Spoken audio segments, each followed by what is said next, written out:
కొద్దిగా వెనక్కి తీస్తే బెటర్. జూమ్ ముందు వేసుకోవచ్చు కదా. మీరు వెనక్కి వెళ్ళండి ఒకసారి. మీరు వెనక్కి వెళ్ళండి.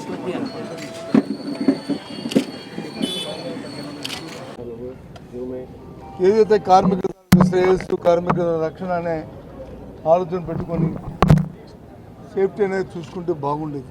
కానీ చాలా దురదృష్టం ఆ మాటలు వింటుంటే. సుమారు 8 మంది చనిపోవడం, 8 మంది చనిపోయారు. ఓ 3 వచ్చి ఇప్పటికే సివిల్ హాస్పిటల్లో ఉన్నారు. అందులో ఇద్దరికి 90% అబౌవ్ 90% వరకు బర్నింగ్స్ ఉన్నాయంటున్నారు. మరి కిమ్స్ హాస్పిటల్ ఇంకో 3 ఉన్నారు, 40% అబౌవ్ ఉన్నాయని అంటున్నారు. వారిని కూడా తొలగించి వస్తాం. సరే, మరి గిట్టిన వాళ్ళని ఎవరైతే చనిపోయిన వాళ్ళని మనం తేలేం, కానీ ఆ కుటుంబాలకి మా ప్రకారమైన సానుభూతిని తెలియజేసుకుంటున్నాం. కానీ ప్రభుత్వం నిర్లక్ష్యం, ప్రభుత్వాల తాలూకా అసత్వాన్ని ఈ నేపథ్యంలో చెప్పక తప్పదు. సంఘటన ఎటువంటి అయినప్పటికీ కూడా మాట్లాడే తప్పదు. ఒకటే కాన్సెప్ట్, ఈ కూటమి ప్రభుత్వం వచ్చిన దగ్గర నుంచి కూడా నవీకరణ చేయాలి, స్టీల్ ప్లాంట్ వచ్చి వాళ్ళ తాపేదారులకి అది కట్టబెట్టాలనే ఆలోచన తప్ప, ఈ ప్రాంతంలో పనిచేస్తే స్టీల్ ప్లాంట్లో పనిచేస్తున్న సుమారు 20,000 మంది తాలూకా శ్రేయస్సు కానీ, ఈ ప్రాంతం తాలూకా శ్రేయస్సు కానీ, ఏదైతే విశాఖ ఉక్కు, ఆంధ్ర ఉక్కు అనే నినాదం ఏదైతుందో దాన్ని కాపాడడానికి కానీ ఏ ప్రయత్నం చేయట్లేదు. పెద్ద పెద్ద మాటలు మాత్రం మాట్లాడి చెప్తున్నారు. వాస్తవికత నేనేమి ఈ టీవీల ముందు మాట్లాడడం కాదు, చూస్తున్నాం. ఇప్పటికే సుమారు 6,000 మందిని పేపర్లో నేను చూశాను. నా సోదరులతో మాట్లాడాను. మరి మీ అందరం కూడా యూనియన్ లీడర్స్తో మాట్లాడాము. వాళ్ళ మాటలు కూడా విన్నాము. దఫాలుగా 1-2 సార్లు అసోసియేషన్ కూడా పాల్గొంటామని చెప్పాము.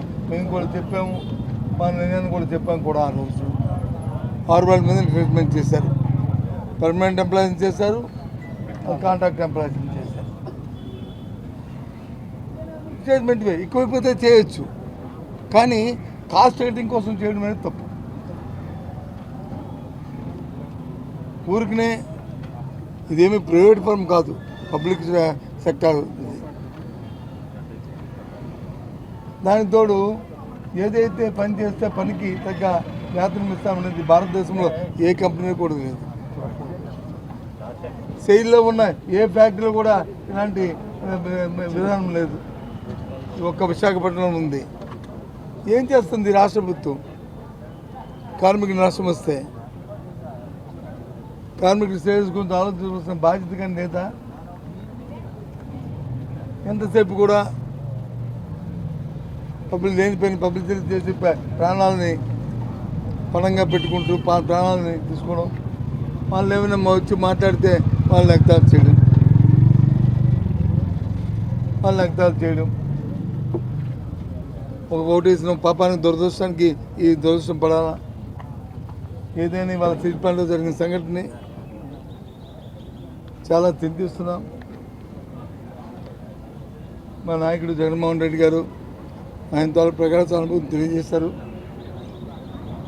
రేపు ప్రత్యక్షంగా ఆయన కూడా ఉన్న కిమ్స్ హాస్పిటల్లోను, అలాగే సివిల్ హాస్పిటల్లో ఉన్న క్షతగాత్రులు కానీ చూడడానికి, ఆ కుటుంబ సభ్యుని కలవడానికి రేపు ఉదయం వారు కూడా వస్తున్నారు. ప్రత్యేకంగా వాళ్ళతో కూడా మాట్లాడతారు. యూనియన్ లీడర్స్ ఉంటే వాళ్ళతో కూడా కలిసి మాట్లాడతారు. మాట్లాడి రేపు వెళ్తున్న విషయాన్ని కూడా తమ ద్వారా మా కుటుంబ సభ్యులకు కూడా తెలియజేస్తారు.